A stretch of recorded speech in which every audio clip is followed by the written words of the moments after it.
0-0 draw, Leeds 0, Chelsea 0. Terrible result, decent performance. We're going to get into it. I'm not going to lie to you. Ben Chilwell, we're going to have to talk about. How much of a monster and a beast Rudiger is, we're going to have to talk about. There are positives, there are negatives. It is not a reactionary review. It's going to be objective. Let's get in. Welcome to the Kavkas view. Today's result, Leeds 0, Chelsea 0, was not a good one. Look guys, points are integral right now. We're in a top 4 race. We're making up for a terrible start to the season.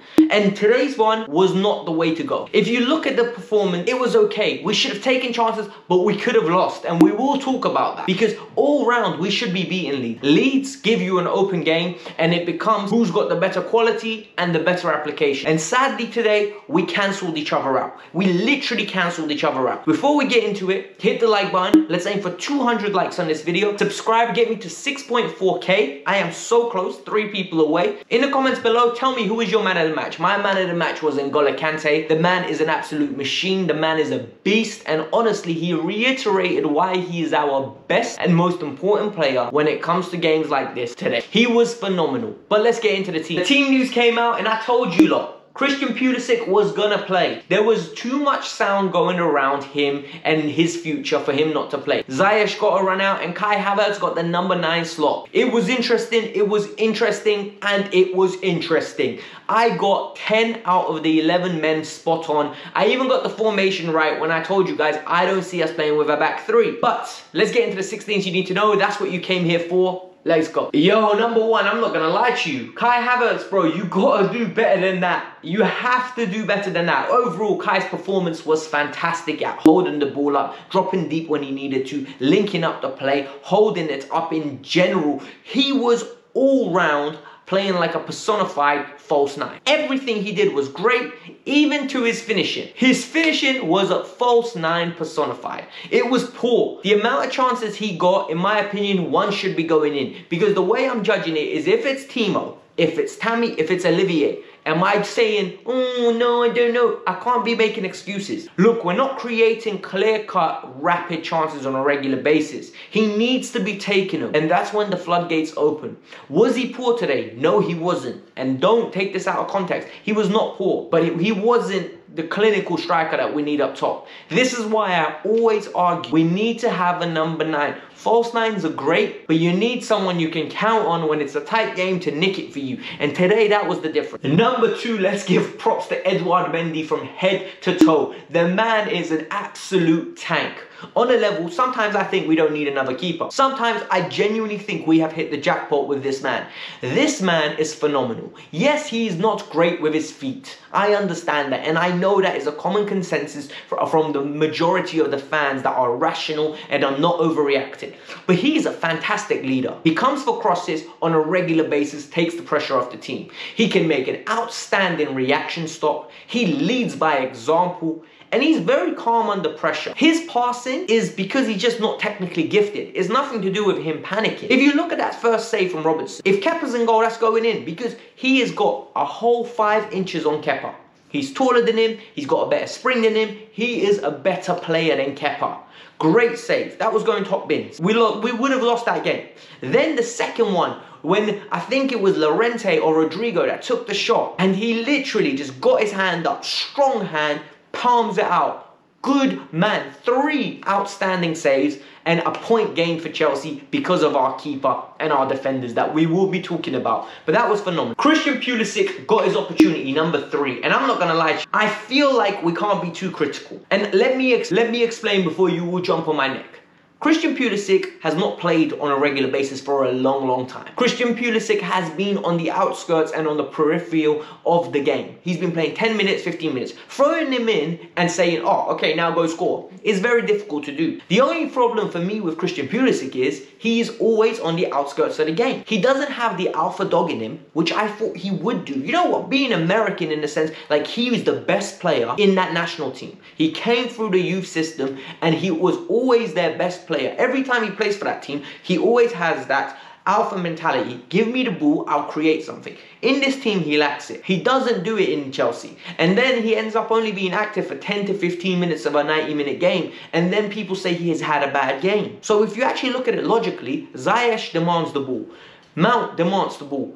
Havertz demands the ball. I need Christian to demand the ball and take it. If they're not giving it, make it them release the ball to you. It is integral and important. It was poor from this fact of desire from him, but when he got into good positions, good crosses, good work rate, very good defensively, good creative whenever he got on the ball, I don't think he was poor today. Number 4, and this one's a little bit of a rant. What a waste of money. What a waste of money Ben Chilwell has been. When I said let's go get Sergio Reguilon, everyone said, why are we going to get a 2-year loan and prepare him for Real Madrid and then they're going to give us 40 million and that's it. Well, you know what? We just gave Leicester 50 million and that's it. And now all of a sudden we need another replacement. It's literally what I said about Ben Chilwell. He's a steady Eddie player. He can't do nothing going forward. He's very limited in his ability. He doesn't got the technique to cross first time. He hasn't got the attributes to beat a man off a dribble. He's not a very good defender one-on-one. He's a steady Eddie. And sadly, we spent 50 million on a steady Eddie. People are not going to like this because it's controversial and it's harsh.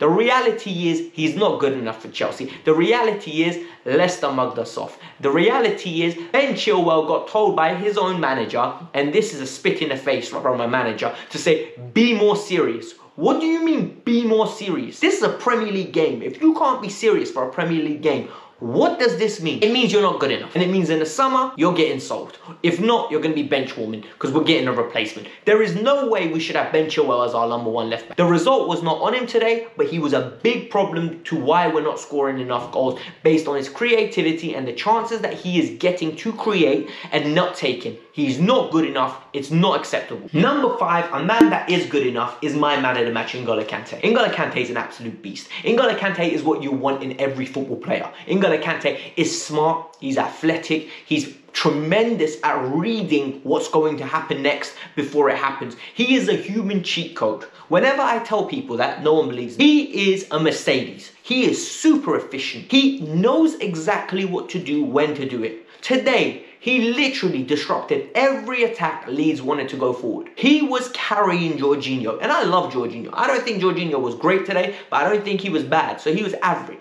But he literally made that midfield 2 work because of him. He was phenomenal. He was driving with the ball. He was aggressive. He was proactive. I love to see that from him today. It was such a positive performance and he deserved the 3 points today. He deserved the victory and that's why he's my man of the match. Anyone saying we need to sell him, you need to go get yourselves checked out. I'm dead serious. He does not need to be sold. The people that need to be sold is you because you clearly don't understand like what a good footballer is. N'Golo Kante is a world-class footballer. N'Golo Kante is our best player. The final prop goes to Antonio Rudiger. Look, everyone knows how harsh I am on Rudiger because Rudiger frustrated me for many years. But today, Rudiger was an absolute monster. He was super efficient at winning every header that came into that box. Rudiger was the first man there. The switch to a 4 was causing a lot of problems for Christensen initially in the first 20 minutes. He grew into the game. Rudiger, there was no issue. He just clicked his fingers and said, you know what, I've got this. Back 3, back 4, back 5, back 8, I've got this. I'm the man of the house. I'm going to defend this the way I'm meant to. And you know what? He's an absolute beast and he's slowly becoming a player that I'm starting to, I don't want to say this, but I'm starting to turn and go, you know what, maybe we can keep him next year. I don't want to speak too soon, but today he was fantastic. His passing range was decent. His attributes in winning the ball back and winning headers when they come in is second to none. He is becoming a great centre-half, that he's becoming a German centre-half.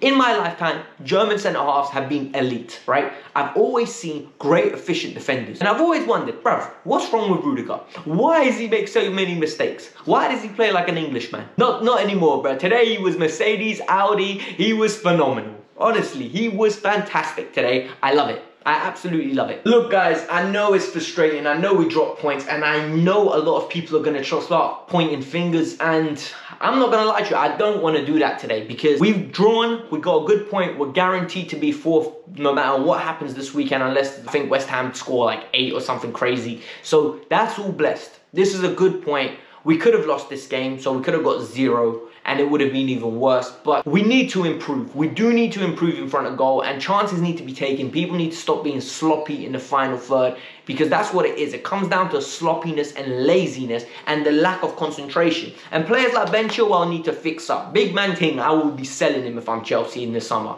I have had enough of this player.